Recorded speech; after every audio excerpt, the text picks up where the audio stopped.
Well, hello everybody. Welcome back to G Bear's Off-Grid Ways, a homestead in the desert. And yeah, I'm starting out here in the garden today because I promised Cheryl Simpson that I would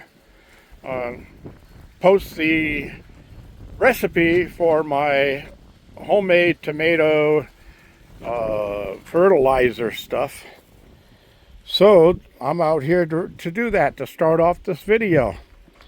So, let's do it the easy way. We'll set this up here. This is my tomato fertilizer. So it consists of 1 tablespoon of Epsom salt, 2 tablespoons of bone meal, 1 tablespoon of baking soda, 2 tablespoons of powdered eggshell. And what you do is take about 5 eggshells, put them in a blender, put the cover on, and pulse them until you powder those things up into a real fine powder. Now, be careful when you take the cover off, because that whole inside of the blender is going to be dust waiting to get out. So I usually let it sit for a good 15-20 minutes before I lift the cover on the blender, because you don't want to breathe that fine dust into your lungs. That's not good, right? So with all of that added to it, 2 tablespoons of powdered eggshells, you want to add 1 gallon of water, and if you have it, rainwater is best. Well water is second best. Tap water, if you're going to use it, put it in a jug and leave the cover off and let it sit around for a couple of days so that the any chlorine that might be in the water burns off with sunlight. Okay, you don't want chlorine added to that. So the directions is, put it all in here, let it dissolve at least a day. I let mine dissolve for 2 weeks. As soon as I use it, I make up another batch, and I let it sit here until it's time for the next treatment. And you're going to use it right at the base of the plant. Put about a cup of it or so every 2 weeks. All right? So it'll be not tomorrow, but a week from tomorrow, when it'll be the 2 weeks time for this to be added. All right. So I got my baking soda here, because I did add everything to it except the baking soda. I had everything else out here but the baking soda. So I put some in a bag here and brought it out so it's ready to go. All right. So, how good does it work? Well, let's take a walk over and take a look-see. Look at the tomato plants. Do you think they look happy? Wow. Yes, sirree. I got loads and loads and loads of blossoms. And they all look healthy. Everything looks nice and green. And Cheryl, another tip that you may have missed because you didn't see the first video I did with the fertilizer, is about a foot away from your plants, all around your tomato plants, plant basil. Okay, basil makes your tomatoes sweeter and tastier, and it also keeps cutworms and other insects that are detrimental to your tomato plants away. It's a natural insect repellent. So you want to have some good healthy basil growing.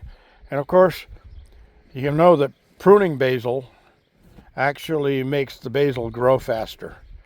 So if you come out every now and then, you see a nice plant about that size that's getting up there pretty good, pluck a few leaves off, take them inside, chop them up, and put them in your basil container. And you can use them on your next cooking episode. It's a win-win situation. You can't lose it. Tomatoes and basil are companion plants.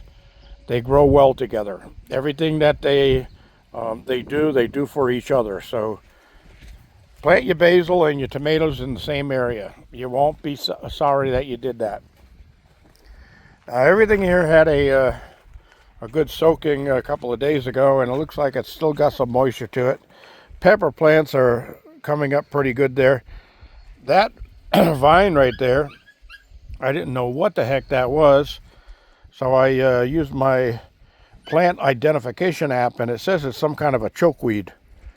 So, and it looks like it's trying to do that. It's wrapping around other plants and stuff. So I'm going to uproot that, and I'll toss it in with the chickens and see if they find it flavorful. If not, they'll leave it there until it dries out.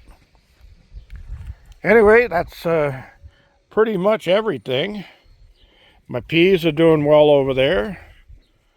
I still only have one corn stalk coming up. The last time I checked this morning. But my kale's doing well. And yet still just one corn coming up. And the ground still may be a little cold. I don't know. I'll have to stick my thermometer in and check it out. But there's another pepper plant coming up over here that's a volunteer that I did not plant. So we'll see what happens with that. That's broccoli, and that's broccoli. But that one back there, that's an herbal plant. I can't think of the name right now, but I will, and I'll let you know. This is rutabaga, and the chickens love the greens on the rutabaga. So as they grow up, I pluck some off and take them over to feed the chickens. My rosemary there, and my two lonely pears up here on the tree because the critters got to all the others. I had a good 8 of them down in this area alone, and they all got eaten. And those 2 came out afterwards later, so they're still going strong, so that's where they stay. And I got one, the Fuji apple that was set on here. I had 4 of them set, and those are all gone too. So the critter got up the tree. That's why there's rosemary at the base of the tree now.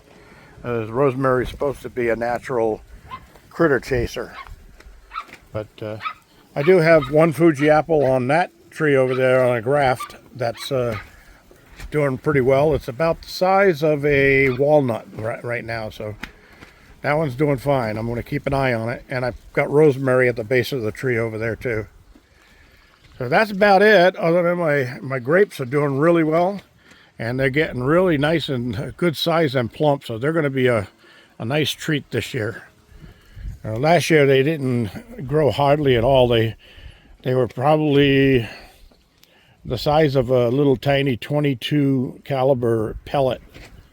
They were horrible because the heat wave just nailed them.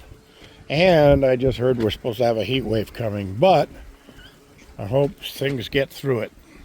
I'm keeping the ground nice and wet and moist for that, just in case. All right, everybody, I want to thank you all for joining me. Questions and comments down below. Don't forget to share, subscribe, and give me a thumbs up. Doesn't cost you anything. That's all free. But if you feel like you want to have something cost you, you can always join a membership. And just click on the item that says join now or join this channel now and become a paid member and get some extra perks. This is G Bear signing off. Come here, buddy. It's still a little sore, but you're walking a lot better. That's a good thing.